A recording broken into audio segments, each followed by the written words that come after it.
Hello and welcome to an Our Fake History digital short. Today we are busting a myth about Christopher Columbus. Roll the theme. Hey everyone, my name is Sebastian Major and I am the host of Our Fake History, the podcast where we explore historical myths and try to determine what's fact, what's fiction, and what is such a good story. It simply must be told. Here on the digital shorts, I like to take a little something that we've been exploring in depth on the longer audio podcast and serve it in a more bite-sized video package. On Our Fake History, we have been doing a deep dive into the life and career of one of the most controversial figures in world history, Christopher Columbus. The mariner, originally from the Italian city-state of Genoa, has been celebrated as the man who discovered America, thanks to his 1492 voyage from Spain to the Caribbean. But he's also been condemned as one of history's great villains, whose treatment of indigenous people in the Caribbean has been called genocidal. When it comes to Columbus, opinions get hot. On today's video, I want to spend a little time exploring Columbus's slippery relationship with the truth. Aside from being a navigator, Christopher Columbus was also a salesman. He spent years trying to pitch his unorthodox plan to sail west across the ocean sea to Asia to a number of courts across Europe. However, even after he had secured support for his first voyage, he still felt he needed to exaggerate, lie, or put a salesman's spin on almost everything. Columbus biographer Kirkpatrick Sale would write this about Columbus's relationship with the truth. Quote, "It's almost as if he had an imperfect understanding of the line between truth and falsity.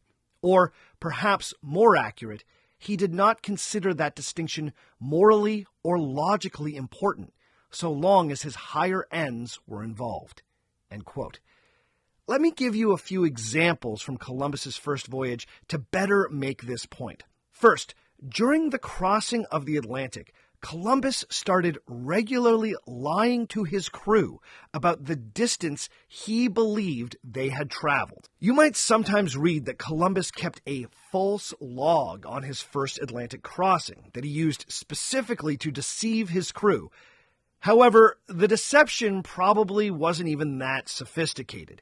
You see, while Columbus's three ships, the Nina, the Pinta, and the Santa Maria, were in the midst of crossing the Atlantic for the very first time, Columbus was keeping track of the fleet's progress using a medieval navigation technique known as dead reckoning. Now, dead reckoning is a famously imprecise method for guessing a ship's location at sea. It involved measuring a ship's speed using a knotted rope and then using that information to calculate how far you'd traveled from your last known fixed point. On October 1st, 1492, Columbus noted in his private journal that based on his dead reckoning, the ships had traveled 707 leagues from the Canary Islands.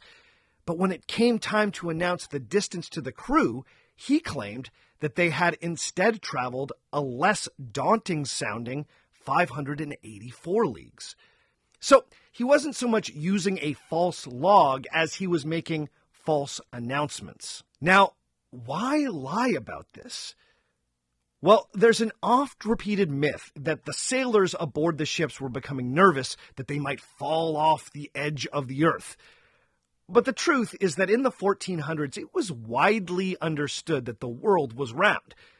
The bigger worry among the crew, at least according to Columbus, was that they had traveled so far from Spain that returning would be impossible.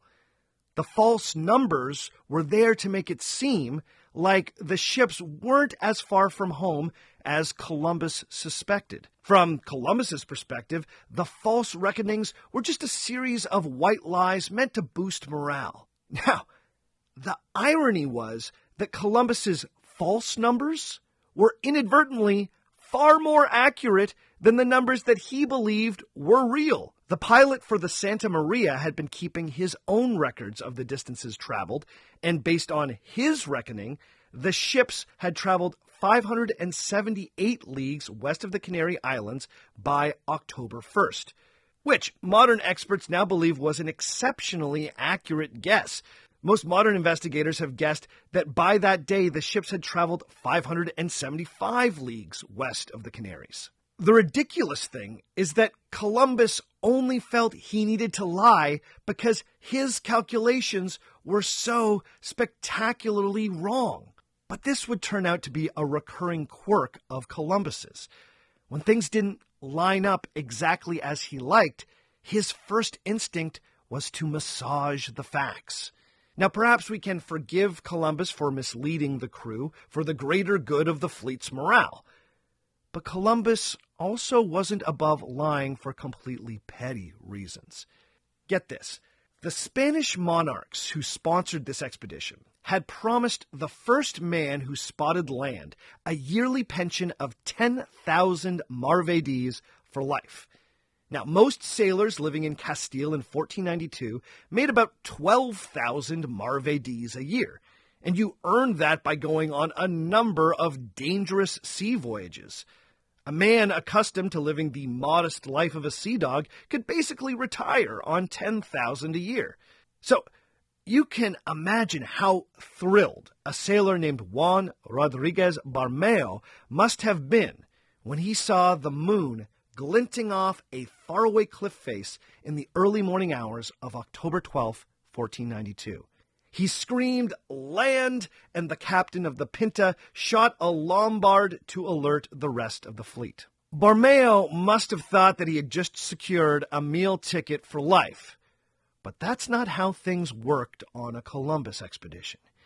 You see, Barmeo never got his duly earned pension because when the sailor came to collect his prize, Columbus told him that he had actually seen the island first, a few hours before, and had even mentioned it to the royal steward who was aboard the Santa Maria.